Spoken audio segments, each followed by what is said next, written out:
Bu ülke adaletsizlik üzerine kurulamaz. Gençliğini cezaevlerinde çürütmeye çalışan hiçbir iktidar tarihin vicdanında aklanamaz. Unutmayın, bugün susturulan her ses yarın hepimizin boğazında bir düğüm olur. Bugün çalınan her gelecek yarın ülkemizin karanlığa mahkum edilmesidir. Onların özgürlüğü bizim özgürlüğümüzdür. Bu mücadele hepimizin mücadelesidir. Bu ülkenin geleceği olan gençlerimizle, çocuklarımızla görüşmek için buraya geldik.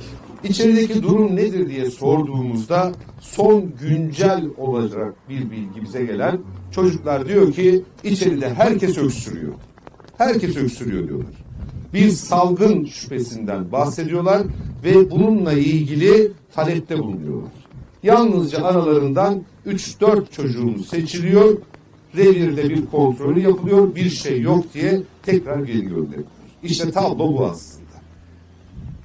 Bir ülkenin geleceği olan gençler eğer tutsak tutuluyorsa, bugün gerçekten adil bir mahkemede yargılansalar, alacakları cezanın yatarı bile yokken günlerdir bayramda bile ailelerinden, yakınlarından koparılıyorsa, bu tarihin vicdanında asla kabul edilemez.